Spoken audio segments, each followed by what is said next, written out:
Հարգելի հայրենակիցներ, բարև ձեզ։ Այսօր ձեր հետ միասին մենք խոսելու ենք Նարեկ Կարապետյանի հարցազրույցի մասին, որը ինքը տվել է Պետրոս Ղազարյանին հանրային հեռուստաընկերության եթերում։ Փաստերով ես կքննարկեմ իր այդտեղ արված հայտարարությունները եւ կբացահայտեմ իրական բնույթ այդ հայտարարությունների, որոնք շատ վտանգավոր բովանդակություն ունեին։ Արդեն այստեղից ասեմ, որ այնինչ Նարեկ Կարապետյանը այդտեղ փաստացի եւ Սամվել Կարապետյանը Նարեկ Կարապետյանի միջոցով հայտարարել է, մեծագույն վտանգներ է ներկայացնում եւ շատ լուրջ հայտարարությունները, լուրջ սպառնալիքներ պարունակող, հիմա դուք դրանում կհամոզվեք հենց ինքներդ։ Եվ այսպես սկսենք։ Առաջինը Կարապետյանները, ռուսաստանցի օլիգարխի այդ քաղաքական ընտանեկան ուժը, ես կասեի, բացահայտ ասում է, որ վերադառնալու են ՀԱՊԿ։ Այո, Նարեկ Կարապետյանը նշում է. ճակերտներում ջերմուկից հետո հայկական հանրությունում կան կասկածներ եւ շարունակում է նոր առաջնորդը, որը պետք է լինի ավելի ուժեղ, սա է իրանց տրամաբանությունը, ավելի ուժեղ պետք է վերահաստատի իր դաշնակցային հարաբերությունները, նաեւ լուծի հարցը ՀԱՊԿ-ի հետ կապված, այն հարցը, ջերմուկի հարցը նկատի ունի։ Եվ այստեղ կոնկրետ, եթե ուշադիր լսենք, եթե թարգմանենք այս բառերը եւ փոխանցենք խոսքին որևէ մեկին, ապա այդ մարդը կհասկանա, որ Նարեկ Կարապետյանը այստեղ ասում է հայկական հանրությունում կա հարց ջերմուկի հետ կապված, այսինքն ոչ թե որոշած ունենք մենք, որ ջերմուկում մեզ Ռուսաստանը դավաճանեց, ոչ, մենք հարց ունենք ուղղակի այդ թեմայի շուրջ, եւ հետո ասում է, որ նոր առաջնորդը, այսինքն նոր վարչապետը,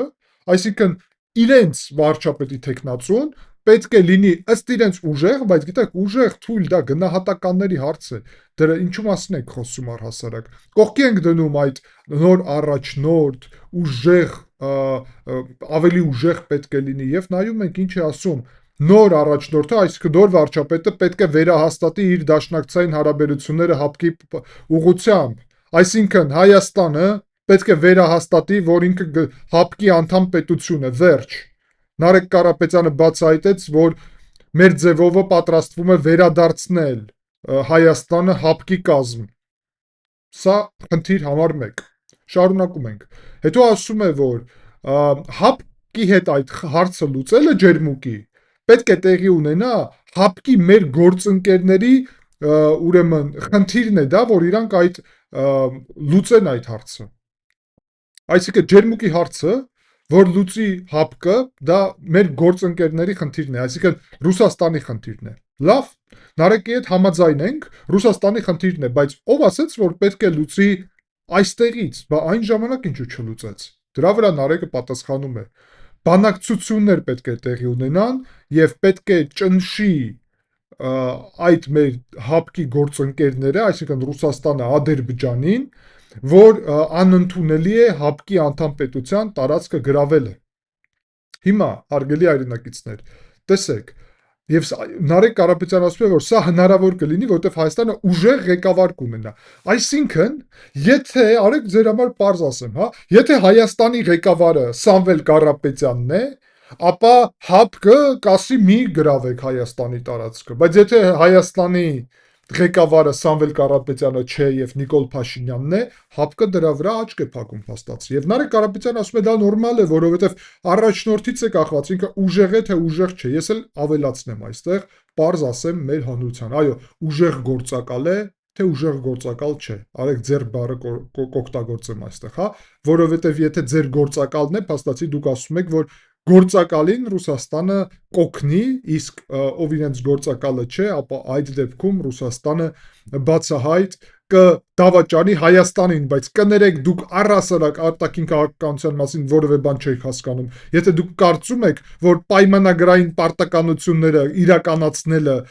Ռուսաստանի կողմից կախված է նրանից, թե ով է նստած, ինչ անձնավորություն է Հայաստանի վարչապետի պաշտոնում։ Այդպիսի հարաբերությունների մասին մենք առհասարակ ինչ պետք է խոսենք, եթե այդ հարաբերությունները ձեր պատկերացումով ոչ թե թղթի վրա գրված բովանդակությունից են ելնում, այլ ձեր պատկերացումով ուժեղ վարչապետի, որը փաստացի ոչ ռուսերեն նորմալ կարա խոսել, ոչ էլ հայերեն, ես չեմ հասկանում ուժեղ լինելը ինչում է, ուժեղ մի քանի միլիարդ դոլար է Ռուսաստանում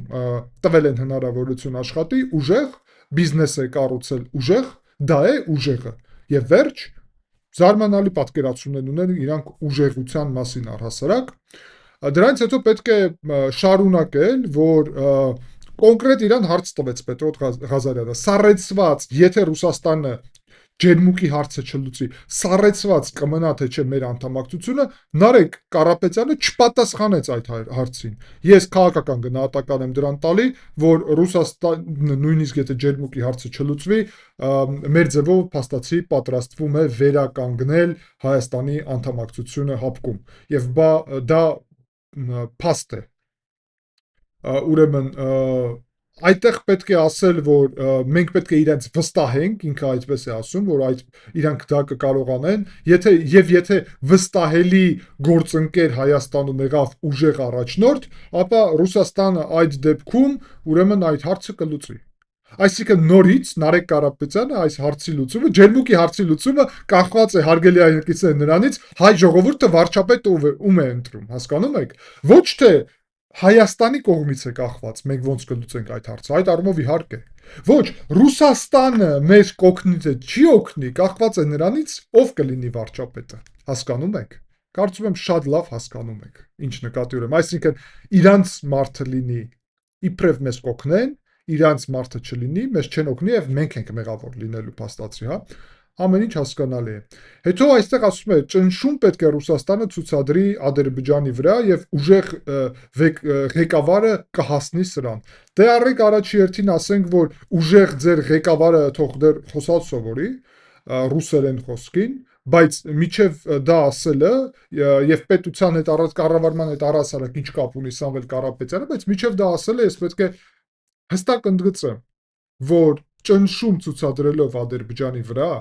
Ռուսաստանի կողմից առաջի հերթին դուք որևէ արդյունքի չեք հասնի, որովհետև Ռուսաստանը եւ Ադրբեջանը ունեն խոր ճգնաժամ հարաբերություններում, ինչու մասին մենք բազմաթիվ անգամ ձեր հետ այստեղ խոսել ենք, եւ այդ խորը ճգնաժամում Ադրբեջանը փաստացի երևում է, որ Թուրքիայի հետ ռազմական դաշինք ստորագրելուց հետո ուրիշ ձև է իրան Ռուսաստանի հանդեպ պահում, սպառնում է Ռուսաստանին այդ թվում Դաղեստանի ուղղությունով եւ Ազալի այդ օթանավը խոցելուց հետո առհասարակ շատ ագրեսիվ ռետորաբանություն ունի եւ Ռուսաստանը իզորու չէ իր սեփական խաղաղապահ առաքելության համար Ադրբեջանին ճնշի, այն Նարեկ փաստացի ինքը առհասարակ իզորու չէր իր սեփական խաղաղապահներին փրկել Լեռնային Ղարաբաղում, հասկանում եք,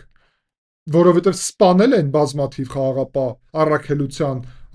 ռուսական այդպես կոչված խաղաղապահների ներկայացուցիչներին եւ Ռուսաստանը ինչ արեց, ոչինչ։ Ռուսաստանը նույնիսկ հանեց իր խաղաղապահներին ճակերտներում, չնայած նա որ փաստաթղթում ամրապնդված ուներ եւ եւս 2 տարի հանգիստ կարող էր մնալ Լեռնային Ղարաբաղում։ Այսինքն Ռուսաստանը իր սեփական զինված ուժերին չկարողացավ պաշտպանել։ Եվ այստեղ ասում է ուժեղ ղեկավար եթե կունենանք, այսինքն եթե Սամվել Կարապետյանը կլինի ղեկավար, դա գավառնիչոկ կկազմակերպի, մի ձև կպայմանավորվեն, էլի, մի ձև, ինչ որ թաքուն կապերով, ինձ սա հիշեցնում է իհարկե Բիձինա Իվանիշվիլու, թաքուն Մոսկվա կապերով լուծելու են այս հարցը, որտեվ Սամվել Կարապետյանը ուժեղ է, հա, այդ ուղղակի լուրջ չի, հասկանում եք, ուղղակի լուրջ չի, բայց սա սկիզբն է, ՀԱՊԿ-ի այս թեման, դա ուղղակի սկիզբն է, որ ՀԱՊԿ-ն մեզ վերադարձնում։ Երկրորդը Ռուսաստանի եւ Չինաստանի ուղղությունը։ Այստեղ ասում է Նարեկ Կարապետյանը, Կարապետյանների ընտանիքը այսպես ասեմ, Թրիփը ուրեմն հանդեպ հարցեր կան, Թրիփի հանդեպ, բայց մյուս կողմից ասում են, որ Թրիփը մեր համար ընդունելի է ընդհանուր առումով, խաղաղության պայմանագրի էլ ընդունելի է։ Հիմա, եթե խաղաղության պայմանագրի եւ Թրիփը ընդունելի է, այս իշխանություններից ինչ եք ուզում։ Բայց լավ, հիմա կասեմ ինչ են ուզում այս իշխանություններից, որտեղ ուզում են։ Ասում է տարածքային ամբողջականության հարցը պետք է պարզաբանվի Թրիփի ուղղությամբ եւ նաեւ օրենսդրության հարցը։ Նարեկ, կարդացեք Արարատ Միրզոյանի եւ Մարկո Ռուբիոյի միջև ստորագրված այդ փաստաթուղթը։ Կարդացեք, անգլերեն է գրված։ Թաքեր Քարսոնին, որ հարցազրույց եք տալի, այդ նույն լեզվով մոտավորապես։ Եվ համոզված եմ մի ձև կհասկանաք այդտեղ բովանդակությունը, որտեղ որ գրված է full sovereignty, որտեղ որ բազում անգամ գրված է Հայաստանի տարածքային ամբողջականությունը, օրենսդրության այդտեղ տարածումը, անվտանգային ծառայությունների տարածումը, բա ինչ եք պարզելու, եթե ամեն ինչ պարզ է, փաստաթղթում էլ գրված է, թե չեք կարդացել այդ փաստաթուղթը։ Լավ, անցնում ենք առաջ, դա մանիպուլյացիայի բաղադրիչներ։ Նարեկ Կարապետյանը ասում է, մեծ երաշխավորներ են պետք թրիփի ուղղությունով։ Այո, փաստացի Միացյալ Նահանգների նախագահի վկա լինելը իրանց համար երաշխավորություն չի, կամ թրիփը, որ Միացյալ Նահանգներին է մեծ մասամբ պատկանելու, դա էլ երաշխավորություն չի, այսինքն որ դա Միացյալ Նահանգներինն է լինելու, ոչ թե Թրամփինը, դա երաշխավորություն չի։ Ինչն է երաշխավորություն, այս հարցը տանք, չէ՞։ Մինսկի խումբը, հարգելի հայրենակիցներ, որովհետև ասում է, հիշում եք Մինսկի խմբի պարագայով մի անգամ նստել են սեղանի շուրջ այս պետությունները, հիմա նույնիսկ էլի մի անգամ կնստեն։ Ուրեմն Նարեկ Կարապետյանին հիշեցնենք, որ Մինսկի խմբում Ռուսաստան, Ֆրանսիա, Միացյալ Նահանգներ, այդ համագործակցությունը գործել է 90 թվականներից, երբ որ Ռուսաստանի հետ առճակատում չկար, այսինքն Ռուսաստանի հետ կար նորմալ հարաբերություններ։ Եվ հիմա, երբ Ռուսաստանը այնպես արեց, որ Լեռնային Ղարաբաղում ոչ թե Մինսկի խմբի խաղաղապահ առաքելություն հայտնվեց, այլ միայն ռուսական խաղաղապահ առաքելություն հայտնվեց, եւ մենք դա ձեր հետ միասին լավ գիտենք, ապա Մինսկի խումբը քանդեց Ռուսաստանը, Կարապետյան։ Եվ դրան նաև ավելանում է այն, որ Ռուսաստանը Ֆրանսիային եւ Միացյալ Նահանգներին այսօր թշնամի է համարում, կոնկրետ, ռազմական թշնամի, եւ իր բոլոր քայլերը եւ հայտարարությունները այդ ուղղությունով են։ Եվ եթե մենք դա ուղիղ տեսնենք, ապա նույն ՄԱԿ-ում, նույն Եվրոպայում էլ նաև զենքի այդ առումով եւ այլն Ռուսաստանը սպառնում է այդ պետություններին։ Ուստի կամ դու Ռուսաստանի հետ ես, կամ Ֆրանսիա Միացյալ Նահանգների հետ։ Չկա այդ Մինսկի հարթակը այլևս, ոչ էլ Մինսկի բովանդակությունը, դա անհնար է, բայց Նարեկ Կարապետյանը դա առաջարկում է ոչ թե դրա համար, որ այդ տրամաբանությունով Մինսկի խմբի Ամերիկայի եւ Ֆրանսիայի հետ զարգացնի հարաբերությունները, ոչ, ինքը սա առաջարկում է, որ Ռուսաստանին նորից հետ քաշի եւ բերի այստեղ ինչպես երաշխավոր։ Այսինքն Նարեկ Կարապետյանը բացահայտ ասում է, որ թրիփի ուղղությամբ պետք է լինի ներկա Ռուսաստանը։ Ասում է նաև Եվրոպան պետք է լինի, ուրեմն այդտեղ վկա եւ մասնակցի, բայց Եվրոպան ասելով Ֆրանսիան նկատի ունի Եվրոմիությունը, բայց Եվրոմիությունը հիշեցնեմ, որ իդեմս Եվրոպական միության դիտորդական առաքելության այդպես էլ կա։ Միացյալ Նահանգները թրիփով իհարկե կա, եւ այդտեղ նշում է նաև Նարեկ Կարապետյանը երկու ուղղություն նաև, բայց ասում է Հյուսիսը եւ Չինաստանը։ Նարեկ, ինչու ես ամանչում ասել Ռուսաստան բառը։ Բայց ինչու ես ամանչում, ասա Ռուսաստան բառը, Ռուսաստանը եւ Չինաստանը։ Եվ եթե դու ասում ես, այո, Չինաստանը բարդ կլինի այստեղ բերել, որովհետեւ գիտենք Ամերիկայի եւ Չինաստանի հարաբերությունները, բայց Ռուսաստանը եւ տարածաշրջանային պետությունները պետք է նաեւ երաշխավոր լինեն։ Այդտեղ հարց է հետո առաջանում, հարգելի հայրենակիցներ։ Պետրոս Ղազարյանն այդ հարցը տալիս է, բայց տարածաշրջանային որ պետությունները, Իրանը Միացյալ Նահանգների հետ միասին չի կարողանա այդտեղ լինել։ Շարունակենք, հա, Թուրքիան, կարծում եմ դեմ կլինեք, ասում է Պետրոս Ղազարյանը։ Ադրբեջանը դե հասկանալի է, բա որ Վրաստանը մեկը լինի, ասում է Իրան երաշխավոր լինի, դե այո, այդպես է։ Բա որ պետության մասին է խոսքը։ Հա, տարածաշրջանային պետություն է կոչում Ռուսաստանին, էլի որ նորից չասեք ռուսական։ Այսինքն Նարեկ Կարապետյանը ասում է, թրիփի ծրագրի մեջ բերելու ենք ռուսական զորքերի ՖՍԲ-ին ենք հանձնելու թրիփը, այսինքն կատարելու ենք նոյեմբերի 9-ի 9-րդ կետը։ Այսինքն այնինչ նաև հայտարարում է Էդմոն Մարուքյանը, եւ սա կարևորագույն հայտարարություն է։ Եվ այստեղ Նարեկ Կարապետյանը նաև փաստացի հաստատում է, հապկ են վերադառնալու, ռուսական զորքերի ներկայությունը շարունակելու են, Ռուսաստանին միջանցք են տալու։ Եվ Ռուսաստանի ՖՍԲ-ին տակ են տալու թրիփի վերահսկողությունը։ Հասկանալի է։ Շատ լավ։ Հիմա անցնենք առաջ։ Ուղղակի թարգմանեցի, որովհետև պարզ չի կարծես, որ Նարեկ Կարապետյանը ինչ է ասում, բայց շատ պարզ է մասնագետի համար, ով հասկանում է բովանդակությունը։ Անցնենք առաջ։ Ասում է, թույլ չենք տալու ադրբեջանական համայնք Հայաստանում ձևավորվի։ Նարեկ Կարապետյան, սա ձեր մոտեցումն է, հա, իսկ իշխանությունները ուրիշ բան են, հա, ասում։ Իհարկե դա նաև ստախոսություն է, դե Նարեկ Կարապետյանը ստախոս է։ Բացում ենք Հայաստանի արտաքին հետախուզության ծառայության զեկույցը, որը ենթարկվում է Հայաստանի վարչապետին Նիկոլ Փաշինյանին, որի մասին իդեմս ասում են, որ Նարեկ Կարապետյանը ասում է, որ իրան որ ձերբակալեն իշխանությունի փոփոխության դեպքում, ապա իր համար ուրեմն գումար չի վճարի, բայց բոլոր մնացած ՔՊԱ-ականների համար էլ պատրաստ է վճարել, որովհետև հիմա Ռոբերտ Քոչարյանի համար էլ վճարում է գումարը եւ այլն, հասկանալի է, որ փաստացի ասում են Նիկոլ Փաշինյանին ձերբակալելն է, հա, իրենց քաղաքական օրակարգը։ Հասկացանք։ Հիմա այդտեղ ինչ է ասվում, որ Հայաստանի արտաքին հետախուզական ծառայության զեկույցում ասվում է գլխավոր սպառնալիքը Ադրբեջանի կողմից դա այդպես կոչված արևմտյան Ադրբեջանի թեզն է։ Այսինքն Հայաստանի պետությունը եւ կառավարությունը իդեմս Նիկոլ Փաշինյանի, որը առաջնորդում է այս կառավարությունը, ինքն է արձանագրում եւ ոչ Քրիստինե Գրիգորյանը միայն իհարկե, որտեղ ինքը ենթարկվում է Հայաստանի վարչապետին, այդպես է համակարգը։ Նիկոլ Փաշինյանը արձանագրում է, որ արևմտյան Ադրբեջանի թեզը ամենավտանգավոր սպառնալիքն է հայ-ադրբեջանական հարաբերություններում եւ խաղաղության օրակարգում։ Բա ինչպես է ստացվում, որ Նարեկ Կարապետյանը դա փորձում է ներկայացնել իբրև դա իրանց օրակարգն է եւ իբրև Նիկոլ Փաշինյանը ուրիշ այդտեղ օրակարգ ունի։ Սուտ է դա նորից Նարեկ Կարապետյան։ Հետո շարունակում ենք այստեղ եւ նորից պետք է ճակերտներում ասեմ։ Մեր հին ավանդական գործընկերներին եւ դաշնակիցների ուղղությունով ուրեմն պետք է փաստացի իրանք գան ռուսները հետո ասում է կոնկրետ պետք է գան պաշտպանեն Հայաստանի տարածքային ամբողջականությունը Ռուսաստանին անվանում է հին ավանդական դաշնակից հարգելի հայրենակիցներ եւ ասում է որ պետք է գա Ռուսաստանը եւ պաշտպանի Հայաստանի տարածքային ամբողջականությունը Ես համարում եմ, որ սա արդեն նաև լրջագույն գնահատական է, այսինքն հապկ վերադառնում են, ռուսական զորքերը թրիփի ուղղությունով բերում են, Ռուսաստանի հետ ռազմաքաղաքական դաշինքը շարունակում են, դաշնակցային հարաբերությունները ամրապնդում են եւ զուգահեռ դրա փաստացի Ռուսաստանը պետք է գա պաշտպանի Հայաստանի տարածքային ամբողջականությունը, այսինքն ռուսական ռազմակայանները եւ սահմանապահ զորքերը պահպանում են։ Հասկանալի է։ Ամբողջությամբ Հայաստանը Ռուսաստանի գուբերնիայի կարգավիճակ են վերադարձնում, բայց իրանք ռուսական այսպեսի ուժ չեն, որովհետև Նարեկ Կարապետյանին որ հարց են տալի ձեր կապիտալը Ռուսաստանից, ասում է ոչ, Հունաստանում է,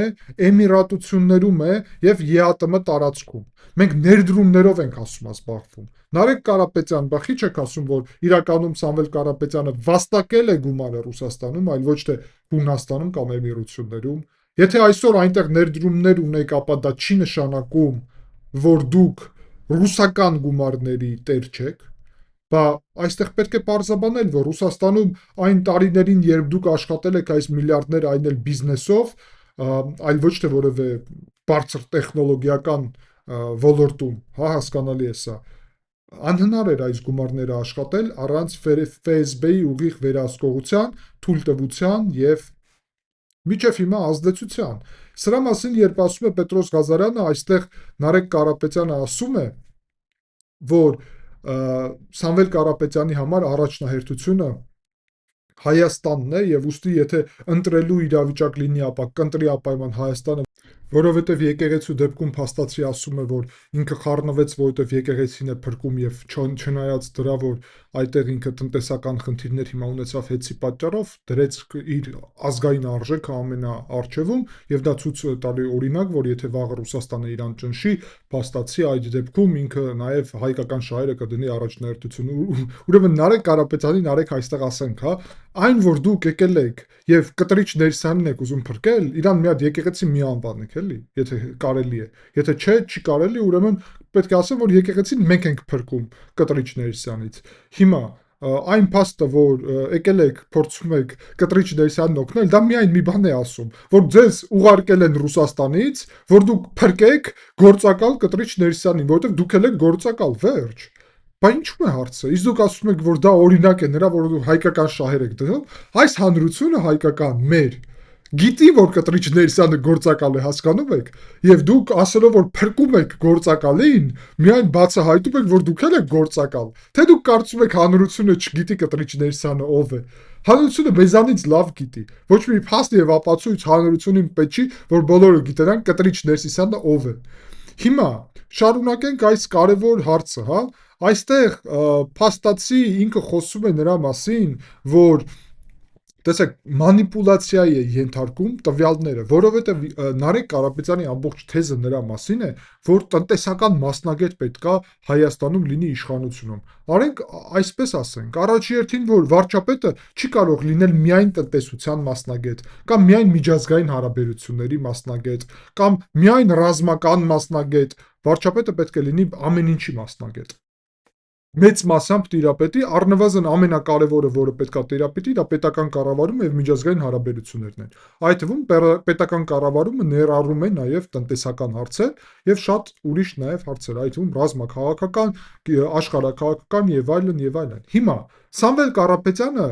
ոչ թե տնտեսական բաղադրիչով, մնացած ուղղություններով պատկերացում չունի, ինչ քաղաքական, ինչ աշխարհաքաղաքական, ինչ միջազգային հարաբերություններ, ինչ արտաքին քաղաքականություն, ինչ անվտանգային քաղաքականություն, որտեղ է առասարակ Սամվել Կարապետյանը։ Հիմա Նիկոլ Փաշինյանին ինքը որ լրագրող է այդտեղ անվանում, այո, Նիկոլ Փաշինյանին կարելի ասել լրագրող, բայց լրագրող ինչ ոլորտներում, այս ամբողջ ոլորտներում, այսինքն Նիկոլ Փաշինյանը այս ոլորտների հետ երկար տարիներ կապ է ունեցել եւ շատ բան կարողացել է սովորել եւ զարգանալ, բայց Նիկոլ Փաշինյանին թիրախավորել կարա միայն այն այս ուղղությունով, ով որ ավելի շատ մասնագիտական հմտություններ, փորձ եւ երկար տարիների աշխատանք ունի այս ոլորտում, որը կարա ասի, որ ինքը ավելի լավ ուրեմն հմտություններ ունի խոսքին պետական կառավարման, բայց մարդը, որը Նիկոլ Փաշինյանի հմտությունների 1%-ը չունի, որը ինքը հիմա էլ 7 տարվա ընթացքում ինչպես վարչապետ ձեռք է բերել, այն էլ ասելով, որ ինքը տնտեսական մասնագետ է,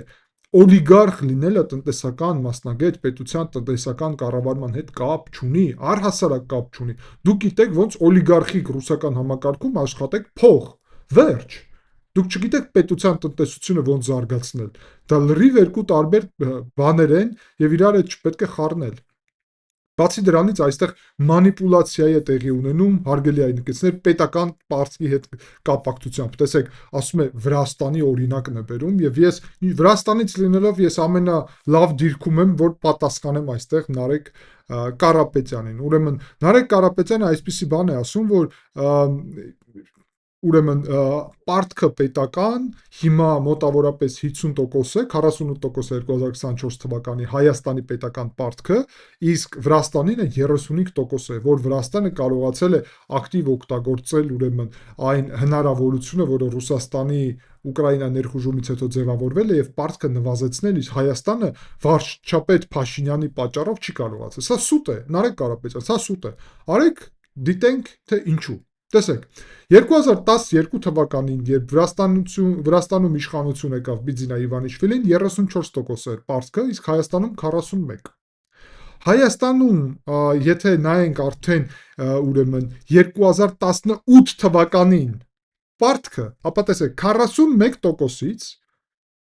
մինչև 18 թվականը, 12-ից մինչև 18 թվականը 6 տարվա ընթացքում Հայաստանում պարտքը ձեր իշխանության ժամանակ, այդ թվում կոնկրետ Նարեկ Կարապետյանի հոր իշխանության ժամանակ 2018 թվականին հասնում է 55%-ի։ Այսինքն Նիկոլ Փաշինյանը ստանում է 55%-անոց պետական պարտք։ Այդ ժամանակահատվածում վրացական պետական պարտքը 34-ից աճել է 41%։ Հիշեցինք, գնում ենք առաջ։ 2019 թվականին ուրեմն մենք տեսնում ենք, որ փոփոխություն չկա պետական պարտքում, բայց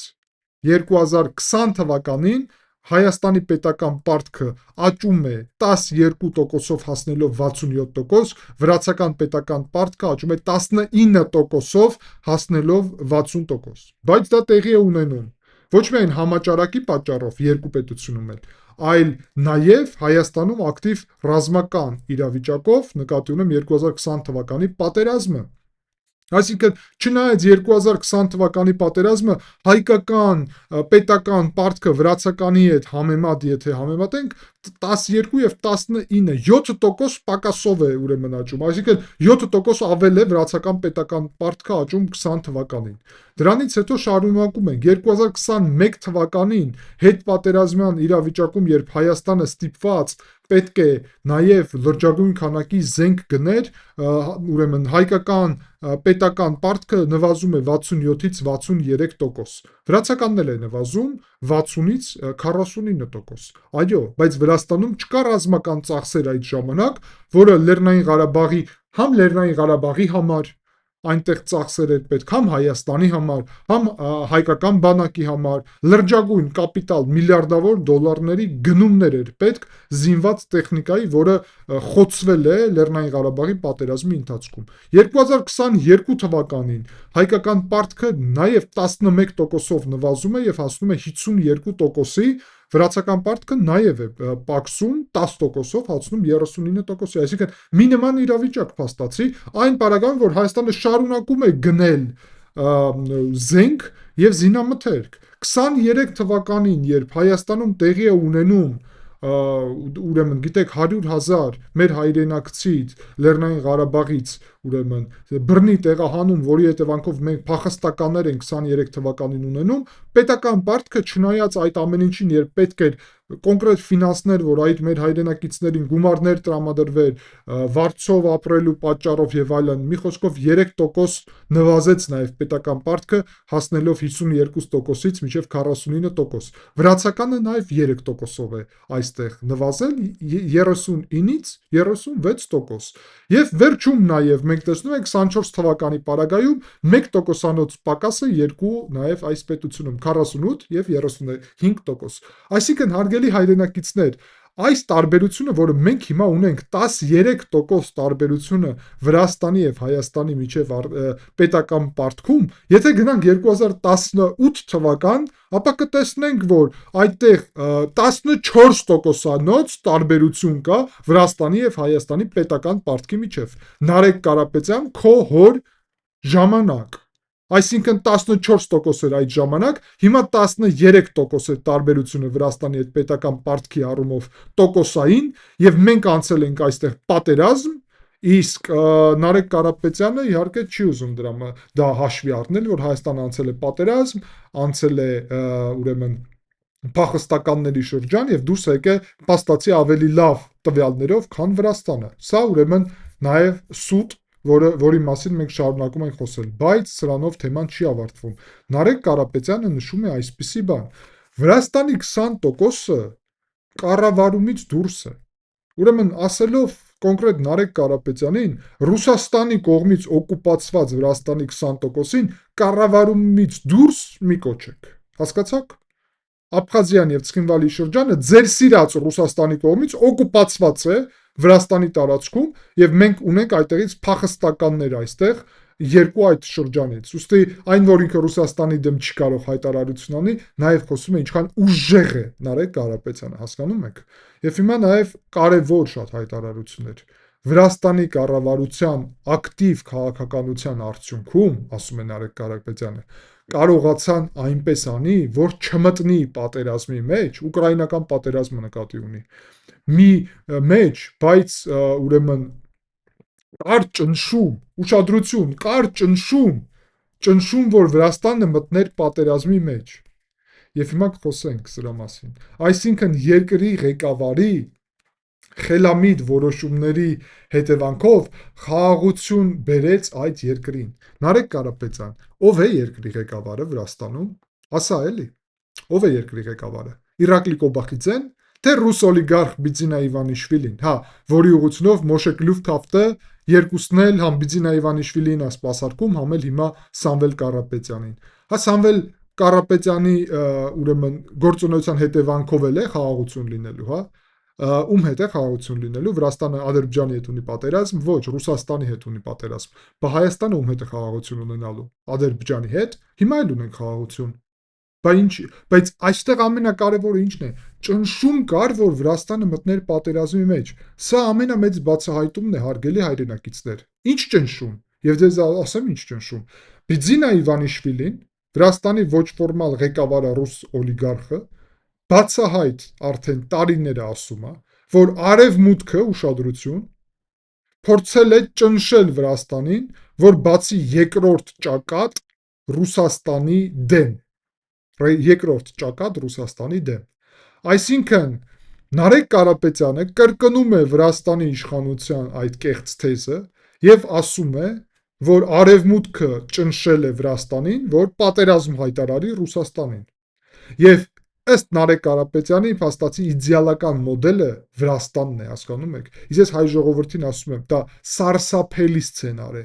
անսպասելիորեն սարսափելի, այդքան սարսափելի, որ Վրաստանի քաղաքացիները այսօր երազում են Հայաստանի իրավիճակում հայտնվել։ Անկեղծ եմ ասում ես դա ձեզ, բացահայտ կարող եք գնալ իմ վրացական նաև ալիքում ստուգել իմ ելույթները, թարգմանել, եթե ուզում եք, չգիտեմ, այդտեղ նաև տեսնել ինչ ելույթներ եմ ունենում եւ այլն, պարզ է եւ ինչ խնդիրներ ենք այստեղ քննարկում, հա, աննախադեպ տարբերություն կա։ Եվ այստեղ նաև պետք է ես մեկ բան եւս ավելացնեմ։ Նարեկ Կարապետյանը ասում է, որ իր հայրը ծառայել է բանակում, երբ Պետրոս Ղազարյանը ասում է սովետական, ասում է այն ժամանակվա Հայաստանի։ Դե ուրեմն, եթե վաղը Հայաստանը գուբերնիա դառնա Ռուսաստանի, դա էլ է հա Հայաստան համարելու։ Հա ինչ խնդիր, հասկանալի է իհարկե։ Ուրեմն ստացվում է, որ եթե միութենական պետություն էլ կարողա մտնեք, հենա նաև Նարեկ Կարապետյանը կոնկրետ հարցին կկազմեն թե չէ Ռոբերտ Քոչարյանի եւ Սերժ Սարգսյանի դաշինք չպատասխանեց։ Այսինքն այո։ Այսինքն սրանք կազմելու են Սերժ Սարգսյանի եւ Ռոբերտ Քոչարյանի դաշինք։ Ռոբերտ Քոչարյանը մեզ խոստացել էր մտնել միութենական պետություն, հապկի մեջ անդամակցությունը վերադարձնելու են, ռուսական եւ չինական այստեղ զորքեր են բերելու տեղակայել թրիփ ծրագրի ուղղությունով եւ քանդեն այդ թրիփի ծրագիրը, Վրաստանի նման կառավարում ձևավորեն, որտեղ որ շատ խելացի կառավարում է ձևավորել ռուս օլիգարխ Բիձինա Իվանիշվիլին եւ Սամվել Կարապետյանը ուժեղ ղեկավար է դառնալու, որը համոզված են, որ Իվանիշվիլու պես կյանքում չի ղեկավարի Վրաստանը, բառացի վարչապետ չի լինի, թաքուն վարչապետ կլինի։ Չգիտեմ, Նարեկին կամ ինչ որ մեկին կնշանակի վարչապետ, իսկ ինքը կպահկվի եւ վերջ։ Շատ պարզ եւ հստակ։ Եվ հասկանալի է դա։ Ուստի հարգելի հայրենակիցներ, շատ պարզ է ամեն ինչ իմ համար։ Եվ վերջում նաև խոսում են նրա մասին, որ Վրաստանում, գիտեք, դեղերը էժան են շատ, որովհետև վերին շեմ է ձևավորվել դեղերի վրա։ Ուրեմն Նարեկին ասեմ, ես ինչպես տնտեսական շատ լուրջ, ուրեմն ուսում ունեցող եւ գիտելիքներ ունեցող, սովորել եմ Վրաստանի ամենալավ համալսարանում, որը հիմնված էր ուրեմն Վրաստանի նախկին տնտեսության նախարար Կախա Բենդուկիձեի կողմից, որը ռուսաստանցի օլիգարխ չի, ի տարբերություն իրանց, դա շատ կարեւոր է արձանագրել, ապա Կախա Բենդուկիձեն հենց տնտեսության առումով ամենահետաքրքիր մոդելն է ձևավորել եւ ուսումը շատ խորքային էր այդ առումով եւ ասեմ ձեզ ուղիղ, որ գնի շեմ, եթե դուք պատկերացնում եք, որ կարող եք կիրառել նրա համար, որ գինը կառավարեք ապրանքի, ուրեմն Նարեկ Կարապետյանը, ես ձեզ ամբողջ պատասխանատվությամբ հարգելի հայրենակիցներ ասում եմ, առհասարակ տնտեսության մասին որևէ բան չի պատկերացնում։ Եթե ինքը կարծում է, որ գնի շեմ ներկայացնելով դեղերի վրա կարողանալու են դեղերի գինը պահել։ Դա ուղղակի կնշանակի, որ այդ դեղերը չի լինի, դրա փոխարեն էժան դեղեր կլինի ցածր որակով, վերջ։ Ուրիշ տարբերակ չկա։ Այսինքն Նարեկ Կարապետյանը այդտեղ նաև ցույց է տալի, որ կամ ստախոս է, կամ տգետ։ Բայց այս ամենը ես ինչ ներկայացրեցի եւ ամփոփելով պետք է ասեմ հարգելի այրենակիցներ, սա շատ վտանգավոր սցենար է, սա բացահայտ ռուսական սցենար է եւ որ ասում էի մեր ձևովը դա ռուսական գործակալական այդպիսի սցենար է, ես փաստացի հիմա դրանում 100% համոզվեցի, որովհետեւ մեզ առաջարկում են ՀԱՊԿ, ռուսական զորքեր, Ռուսաստանի հետ դաշինք, չինական զորքեր, Իրանի հետ համագործակցություն այդ տրամաբանությունով, մեզ առաջարկում են Վրաստանի նման պետություն դառնալ եւ վերջ։ Եվ իրանք կլինեն տնտեսական տերերը Հայաստանի։ Եթե դուք կարծում եք, որ իրանք հարստացնելու են Հայաստանի ժողովրդին, ինչպես Նարեկը դրա մասին խոսում է, շատ սխալվում եք, որովհետև նայեք Բիձինա Իվանիշվիլին, որով անկեղծ ասած իրանք ոգևորված են։ Բիձինա Իվանիշվիլին թալանում է Վրաստանի պետությունը եւ այսօր ինքը տերն է Վրաստանի պետության, հասկանում եք, սեփականատերը։ Սամվել Կարապետյանը երազում է դառնալ Հայաստանի սեփականատերը։ Ոչ հայցի, այլ պետության, ամբողջ։ Սա շատ վտանգավոր է, հուսով եմ բոլորդ հաշվի կառնեք, հատկապես որ մենք ձեր հետ միասին երեք խոսեցինք Մոշե Կլուֆթաֆտի այդ կարևոր վտանգի մասին, նաև կարող եք գնալ ալիքի վրա եւ դիտել։ Շնորհակալ եմ ուշադրության համար, հարգելի հայրենակիցներ, կհանդիպենք, ցտեսություն։